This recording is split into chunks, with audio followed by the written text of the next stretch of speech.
Ende Juni 2021 war es endlich soweit. Nach 8 Monaten in der Türkei ist für uns eine neue Grenze gekommen.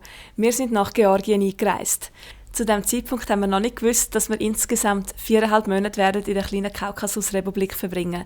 Dass Tbilisi eine von unseren neuen Lieblingsstädten werden wird, dass wir eine der abgelegensten Regionen von Europa werden erkunden, ein richtiges Offroad-Abenteuer in einem Nationalpark werden erleben, wie sehr wir die georgische Küche und den feinen Wein werden schätzen lernen und dass wir neue Freunde werden finden.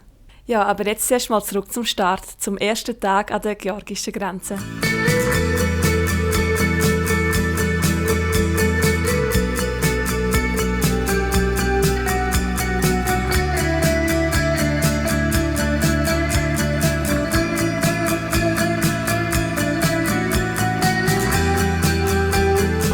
Ja, wir sind in Georgien. Wir haben es geschafft, wir haben es ja, nach 236 Tagen Türkei ist jetzt ein neues Land da.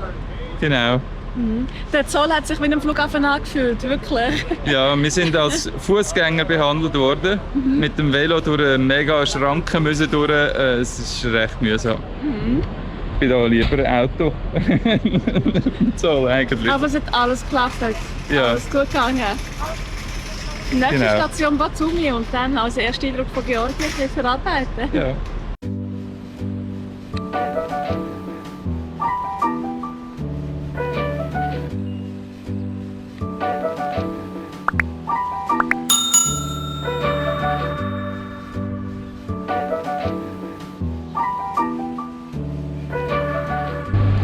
Wir haben es geschafft, wir sind auch in unserem Apartment in Batumi und ihr müsst das mal anschauen. So einem richtig schönen alten Haus.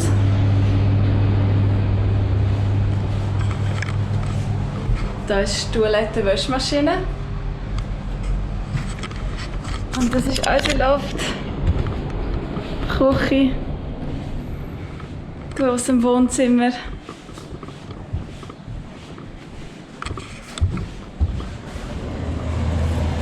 Da vorne hinter den Bäumen ist das Meer. Da unten das beliebtes Restaurant. Und da oben ist unser Schlafzimmer.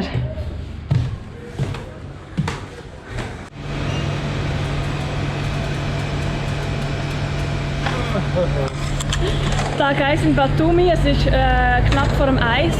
Heute leicht ein späterer Start, weil gestern Abend sind wir so schon lange nicht mehr in dem Sinne im Ausgang gewesen. Wir haben eine Cocktailbar gefunden und es einfach genossen und ja, darum alles ein bisschen später heute Morgen. Ja, jetzt gehen wir pösteln. Mal in den Supermarkt schauen, was es überhaupt schon für Angebote hat hier in Georgien. Kotsakuri, Kuljavi, Kinzi, Khmelisu, Neli, Kacho, Gewürz. Ja, wir sind in unserem ersten grossen georgischen Supermarkt und das ist immer ein Highlight in einem neuen Land. Wir schauen, was für Lebensmittel hat und es ist so spannend. Für die meisten der Gewürze haben wir keine Ahnung, für welche Gerichte das sie sind, weil wir die georgische Speiskarte noch nicht so kennen. Raten mal, was wir gepostet haben. Churchela. Bier da. Genau, ganz viel. Спасибо.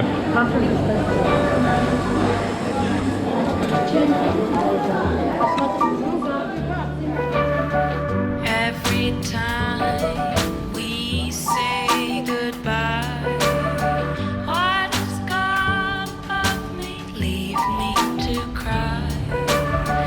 Every time we say goodbye, I die a little, leaves me to cry. Ja, wir sind im Botanischen Garten von Batumi und Batumi ist ja der Hauptort von der georgischen Provinz Abchasien.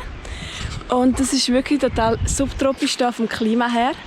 Also ähnlich wie die Schwarzmeerküste in der Türkei und es ist so feucht heiß wirklich, aber total faszinierende Natur.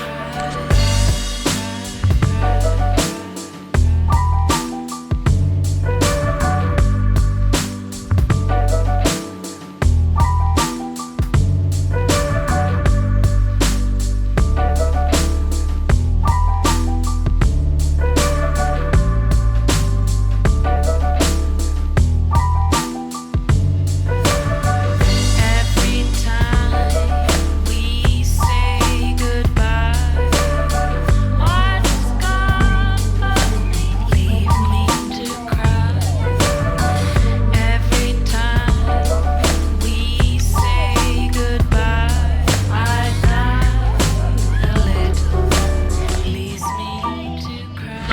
Unser letzter Abend in Batumi fängt schon an. Die Stadt hat uns extrem gut gefallen. Jetzt 6 Tage da gewesen. Unglaublich spannender Kontrast zwischen der wirklich sehr schönen Altstadt, teilweise sehr kitschig gemachten, auf europäisch gemachten Platz und dann wieder die ganzen modernen Gebäude, wo von schön bis hässlich alles dabei ist, bis zu fragwürdig wie das mit dem riesigen Riesenrad drin. Wir haben es genossen, gut gegessen, viel Wein getrunken, Cocktails und erste Cha-Cha, der erste Schnaps. Ein bisschen Ankommen in der Kultur. Ja, ein wunderschöner Sommertag und wir verabschieden uns hier von unserem Innenhof in Batumi. Dort oben haben wir gewohnt. Die Velos sind gepackt, aber wir fahren gerade noch nicht los, weil Wir warten auf jemanden. wir sind nicht mehr alleine. Wir fahren heute das 4. Genau. Ja, lasst euch überraschen. Genau. Ja, und wie wir angekündigt haben, sind wir nicht alleine am Velofahren. Und da Nicole. Und der Benni. Hallo. Nicole und der Benni haben in der Schweiz nur ein paar Kilometer von uns entfernt gewohnt. Wir haben gleiche Freunde und sind sogar schon mal an der gleichen Hochzeit eingeladen gewesen. Trotzdem haben wir uns erst in Batumi kennengelernt. Inzwischen sind wir gute Freunde. Unsere 3000er Marke geknackt. Yes! Plus, wenn unsere 4-Jährigen. Ah, wow! Das ist geplant. Wir haben morgen Hochzeitstag. Ja, ja der Da ist erste. so ein Hund dran. Ja, Luther! Jubiläum!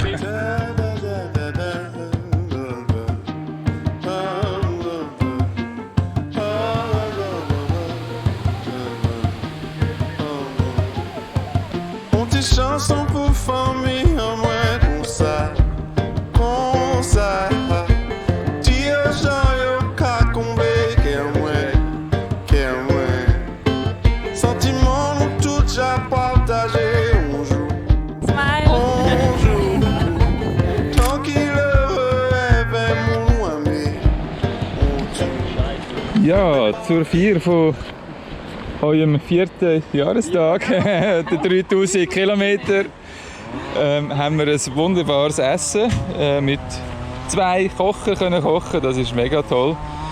Mit geilem Hintergrundgeräusch. Und schöner Aussicht, ja klar. Ja, wunderbar. Und eine Flasche Wein. Oh yeah. Yes. Ja, einen guten. Vivre sur la route comme ça toute la vie. I can't live without your love. Your love. La vie là c'est un bagage tellement compliqué. Parfois, faut nous profiter de sa nuit. Jodi. Et si c'est curiosité qu'a fait les parties.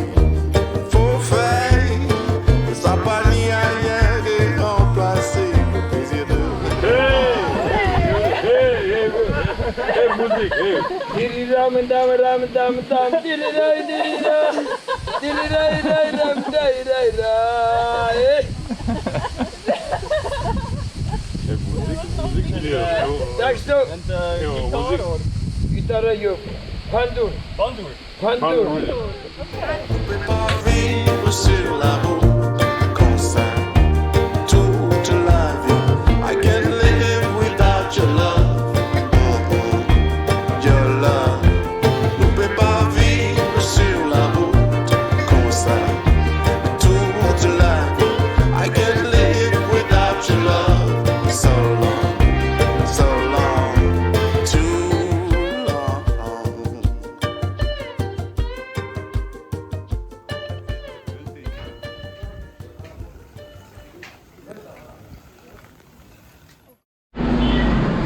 Ja, das war die Aussicht von unserem Gasthaus in Kulo, wo wir übernachtet haben. Genau. Leider fahren wir jetzt nur das 2. weiter. Am Benni geht es leider nicht so gut. Er hat die ganze Nacht auf dem WC verbracht. Magenverstimmung. Vielleicht irgendwas mit dem Wasser gestern, das nicht so gut war. Wir wissen es nicht. Genau. Allen anderen geht es soweit gut. Ja. Und es ist nur noch ein Zimmer frei heute Abend. Darum Deswegen... müssen wir fast weiter. Genau. Aber wir hoffen, dass wir die beiden gleich wieder antreffen unterwegs. Genau. Und wir versuchen jetzt heute auf den... Oder wir fahren mal los Richtung Goderci-Pass. Es sind 30 Kilometer und 1500 Höhenmeter. Mal schauen.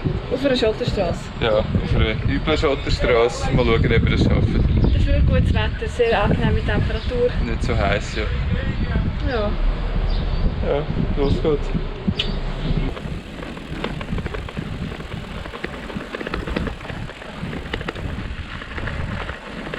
Ja, jetzt am Anfang geht es noch zuerst wieder ab, nachher geht es dann drauf.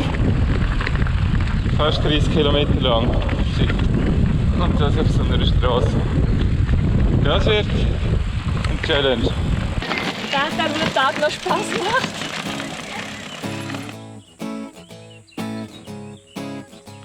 It's always so hard to see how things could turn out differently, but we're in a mess now. I feel it, we're facing a wall. Fight it out, wipe out the wrong. Fight for us, we must go on. The whole world is on hold now. Wir haben es leider nicht ganz auf den Pass geschafft heute, es fehlen noch. Wie viel? 300 Höhenmeter. 300 Höhenmeter. Haben aber zum Glück eine Unterkunft gefunden und haben einen Balkon. Und da gibt es jetzt die Nacht. Start looking around, you will get it, all the omens, all the signs. Can't leave, you can't change for the better, make some good things down the line. For tomorrow will be what we sow today. Tomorrow will be if we change. Ja, wir haben es am Green Lake geschafft. Und die Belohnung ist natürlich jetzt nach all diesen Höhenmetern ein Bad im kalten Wasser. Der Green Lake liegt auf 2100 Meter oben.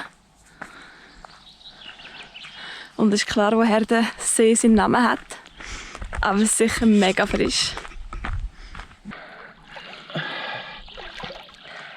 Ja, es ist frisch. Und am Ufer mega schlammig. Aber schön. Ja, dort vorne sind wir vor ein paar Stunden noch am Baden gewesen. Und jetzt hat es gewittert, geregnet. Wir haben gerade noch rechtzeitig ein Zelt aufbauen inmitten von dieser eigentlich wunderschönen Blumenwiese. Ja, und jetzt gibt es eine ganze Nacht Pasta, Penne mit Thunfisch an diesem tollen Zeltplatz mit einer super Aussicht. Und wir hoffen natürlich, dass die Sonne bald wieder vorkommt.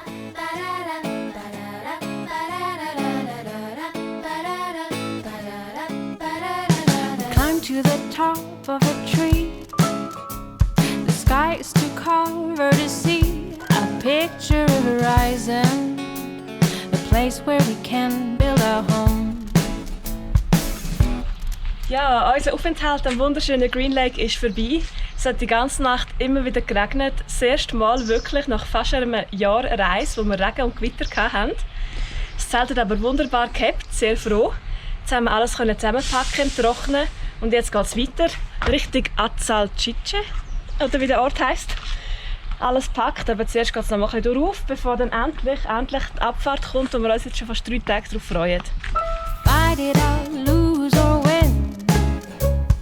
Can't let go, won't give in. The whole world is on hold now. We'll do anything to survive. Ciao, Maciova. Hallo.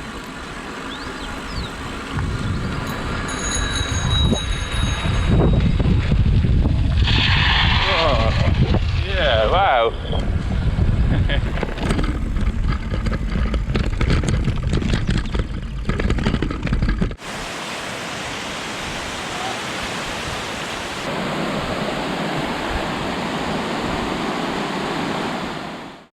Das ist Asphalt.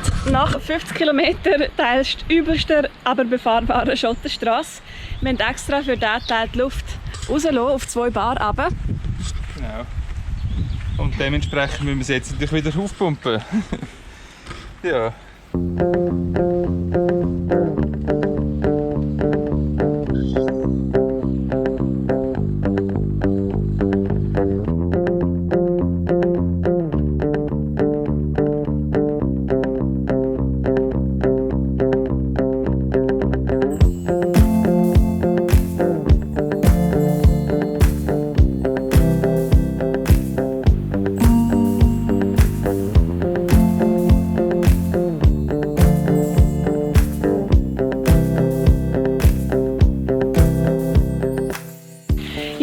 jetzt in der Stadt Achacice angekommen, was heisst Neue Burg. Und zwar ist es benannt nach der bekanntesten Sehenswürdigkeit vom Ort. Der Burg aus dem 12. Jahrhundert, die x-mal zerstört worden ist und jetzt erst gerade 2012 renoviert worden ist. Und so ein bisschen Disneyland-mässig sollte aussehen und ja, auch wenn jetzt das Wetter überhaupt nicht stimmt, gehen wir uns die jetzt anschauen. Enough is enough, no one stops the caterpillar. The weight of the world, already too much to bear. You do it too loud, mix it up with vanilla. Das ist völlig normal in Georgien. Haben wir jetzt die ganze Zeit immer gesehen. Kühe auf der Straße. Wie in Indien. From the thunder that came, I was never the same, and I would stop to think of what to do. I was taking a leap, I was playing for keeps with you. Ja, wir sind in der Kärtwiesi-Festung, eine der ältesten und noch gut erhaltenen Festungen im ganzen Land. Wir sind da nur per Zufall mit dem Fahrrad vorbeigefahren und haben jetzt gefunden, wir gehen sie spontan anschauen. Stammt aus dem 10. 11. Jahrhundert. Und gefällt uns viel besser als das, was wir gestern angeschaut haben, das Rabiati-Kastel. Ja, die Burg ist an einer strategischen Lage gelegen, zwischen zwei Tälern, wo heute noch die Strasse abzweigt. Super Übersicht von da oben. Leave the state I'm in. I can't believe what's happening. Will never be this young again. When I'm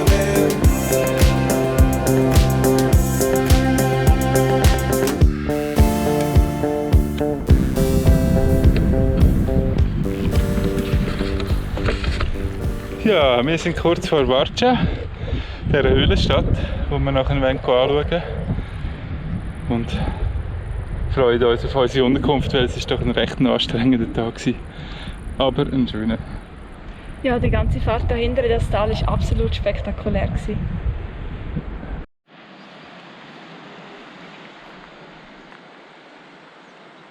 Der Dario hat extra seinen Heringhammer mitgenommen heute für den Ausflug ins Höhlenkloster, aber jetzt haben wir gesehen, er darf den leider nicht benutzen. Hämmern ist nicht erlaubt. Oh.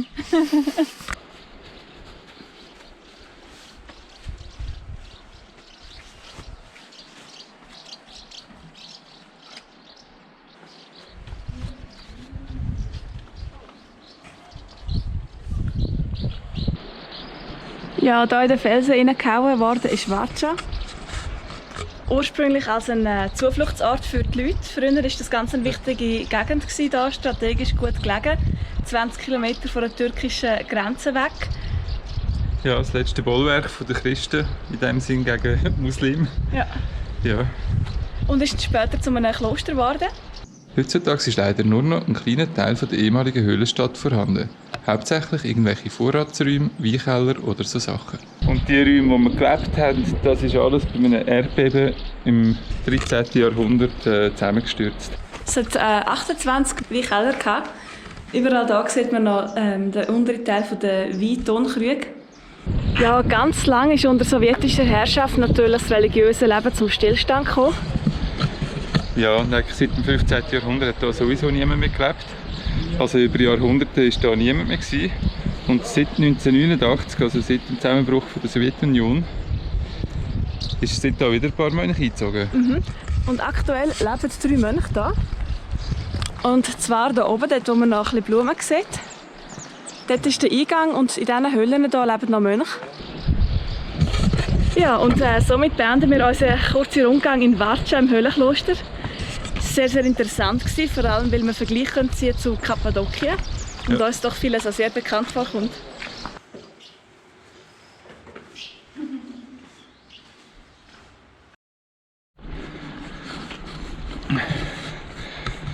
Ja, nach einem Tag Pause, um unsere müden Beine nach dem Goderzi-Pass und den anstrengenden Etappen ein bisschen auszuruhen und zum das Höhlenkloster von Varcha anschauen, geht es jetzt weiter. Und zwar als erstes gehen wir mal 500 Höhenmeter rauf hier, Schlangenlinie bis dort rauf.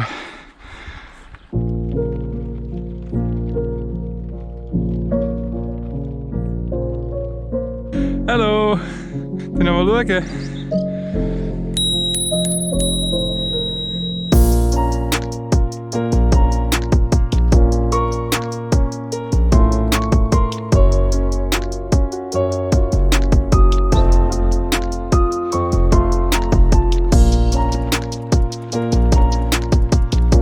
Da einen ist Varcha. Dort oben um die Ecke noch und dann noch ein bisschen rauf und dann haben wir es geschafft.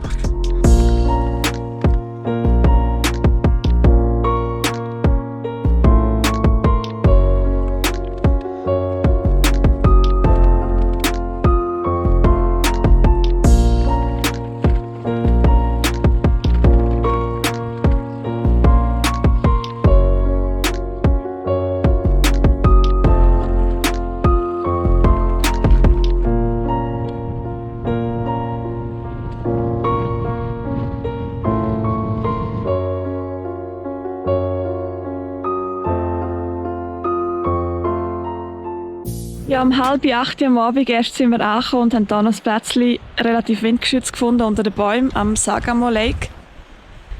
Der See ist dort unten. Eigentlich wunderschön hier, aber es war heute so anstrengend mit dem Wind, dass wir gar nicht mehr geniessen konnten. Wir sind jetzt wieder auf 2000 Meter oben, also wieder auf der Höhe vom Guderzi-Pass. Und es ist wirklich gerade mega kalt. Wir freuen uns auf etwas Warmes zu essen. Heute gibt es ein ganz einfaches Gericht, einfach Reis mit Gemüse und ein bisschen Sojasauce, Curry. Ja, und dann freuen wir uns ab ins warme Zelt und es irgendwie ein bisschen warm bekommen. Ja, und dann mögen wir hoffentlich morgen wieder ein bisschen mehr. So, gerade noch ein bisschen Natur am Entfernen von unserer Nacht in der Blumenwiese. Dort hinten haben wir übernachtet. Das ist der Sargamo-See, der erste von mehreren Seen. Wunderschöne Landschaft, leider auch heute sehr, sehr windig. Anscheinend ist das Klima hier sehr harsch. 100 Tage im Jahr ist hier alles voller Schnee, gefroren und Temperaturen bis zu minus 40 Grad.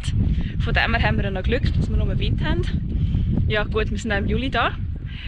Sehr eine spezielle Gegend, sehr dünn besiedelt, sehr wenig Infrastruktur, landschaftlich wunderschön. Wir werden heute unter anderem am Paravani Lake vorbeikommen, dem grössten See in Georgien. Ich weiss nicht, ob ihr das gesehen, da hinten ist wahrscheinlich ein bisschen dunkel und da hat es ein Gleis. Und wenn das eröffnet wird, sollte das die anscheinend höchste Eisenbahn in Europa sein und die sollte von Kars im Osten der Türkei bis nach Baku gehen, der Hauptstadt von Aserbaidschan. Landschaftlich wäre das sicher wunderschön, um da mal mit dem Zug entlang zu fahren.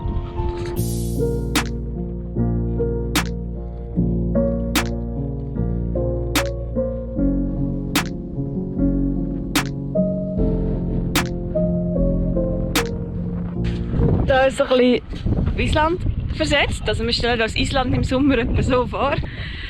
Da vorne ist der Paravani-See, der grösste See in Georgien. Und man sieht fast nichts davon. Das ist echt ein bisschen gemein. Und nein, man muss nicht mehr weit auf Tiflis, es sind vielleicht 100 Kilometer oder weniger. Und dort ist so ein anderes Klima, man kann es sich gar nicht vorstellen. Kommen wir natürlich jetzt auch noch auf 2128 Meter oben. Und ja, wenn wir ein bisschen tiefer gehen, wird es hoffentlich wieder ein bisschen wärmer.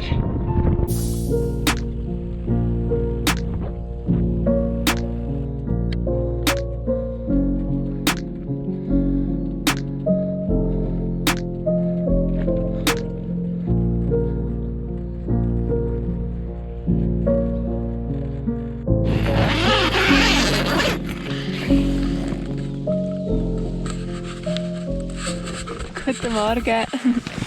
Es war unsere letzte Nacht im Zelt. Heute geht es wieder auf Tiflis, wo wir ein Apartment haben. Und wir freuen uns schon sehr drauf und es wird auch ein bisschen Zeit, denn unsere Ausrüstung ist schon kaputt gegangen. Schon ein paar Sachen jetzt, die die nicht mehr so wollen. Unter anderem ein Seidenschlafsack ist eigentlich nur noch irgendwie ein Seidenplatz und gar kein Schlafsack mehr. Ich habe das mal ein bisschen genäht, aber ist alles wieder aufgegangen. Ja, und ansonsten ein paar Sachen, die wir ersetzen müssen. Ja, und ich bin ein bisschen die Route am Studieren. Wir haben irgendwie 69 Kilometer und 940 Höhenmeter rauf und 2170 Meter runter heute. Ja, wir haben uns gestern gefragt, ob es hier Reh hat und jetzt kommt hier eins über die Wiese.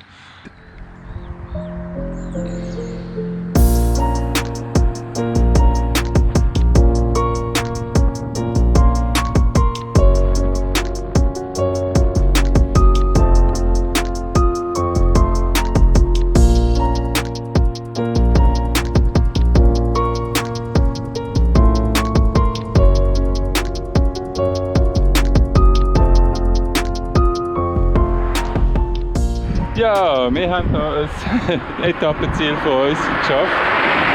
Beziehungsweise, bis in die Stadt geht es noch 25 Kilometer, da ist da vielleicht schon mal eine Tafel. Naja.